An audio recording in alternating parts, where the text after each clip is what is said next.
William Blake, several of them. But again, at that time, there was a better understanding of spirituality, and its origins, because the Bible was actually, the Bible we have now was compiled in 1661, I believe, and the United States began its process of creation in 1585 with the formation of Raleigh. Raleigh. Uh, so today we're going to talk about one perspective, apex perspective. And so, first and foremost, like I've talked about demons before, a demon is like a cup of bleach. You can use it in the table, or you can drink the bleach. It's unhealthy, it's unsafe, and it would hurt your family to see you go because you decided to drink bleach. Demons, spirits, all these things are neutral energies. They're just neutral forces within reality, neutral forces within nature. Um, and you'll see that in how Jesus dealt with them. With them, he dealt with them. He was in the wilderness and dealing with Satan. In the book of Job, Satan is in the heavenly courts with God and all the others when supposedly he was kicked out of heaven before humanity was created. Obviously, he wasn't. Obviously, that was a misunderstanding on the part of Christians who read the Bible many years later, or at least the sacred texts later, and then created the Bible from those texts. So, what is a ghost? What is a spirit? What is a demon? What is an angel? They are just, to be honest, if you read the works of Mead,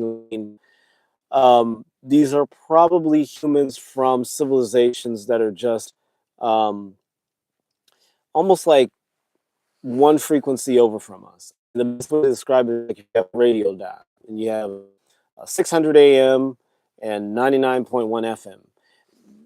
You still have music being played on both. It's music, music is music, but they're just at different frequencies. And that's basically what you have. You have human civilizations that are operating at different frequencies. They're very advanced. They don't have war. They don't have suffering. They don't have all that stuff. And, sometimes they have ambassadors that come from their civilization here. And I'm convinced that Jesus was one of those, or these sorts of people. Pythagoras, which is his real name, Pythagoras, or Jesus, Ashok, Socrates, Genghis Khan, maybe even some of the bigger historical figures. But anyway, let's get back into digress. So what is a ghost?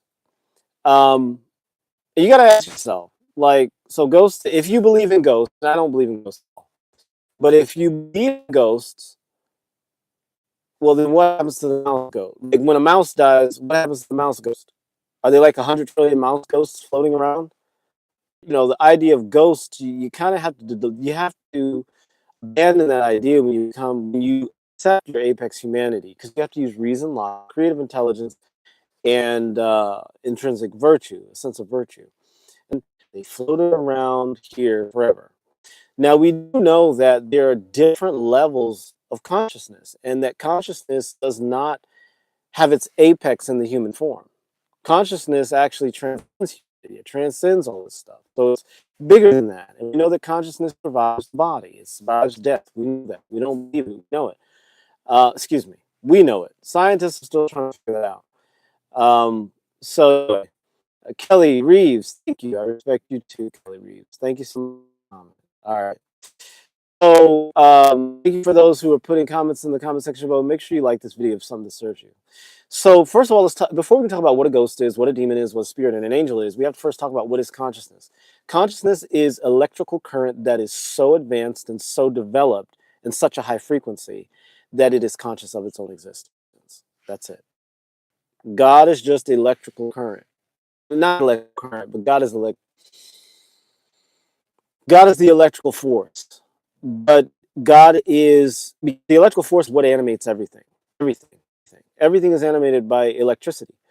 And so when you understand that, the poor harnessing of electricity leads to the ignition of matter.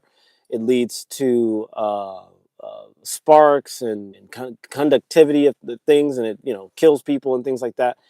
And that's just part of life, right? I mean, you don't want to put your hands on a 21,000 volt power line.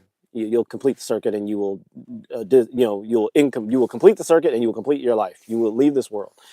But that's basically what consciousness is. All it is electricity that is at such a high frequency that has become aware of its own existence. That's all that God is, ultimately. And so when you see a ghost, part of it might be that you are projecting something into reality that's not there. Okay, let's allow for that reality. Okay, there's possibility of that. The other thing is that ghosts are also possibly your ability, you are perceiving an entity or a person or a consciousness that is disconnected from a body that is moving between certain realms. And you just happen to be awake and aware enough to see it. Uh, Angels, spirits, demons, they're all the same.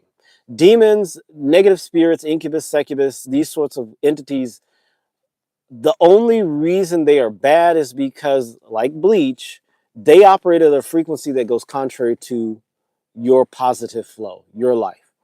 And so if life is moving for you, is moving in this direction, well, a demon or a negative ghost or a succubus or an incubus is going to move in the opposite direction. That's all.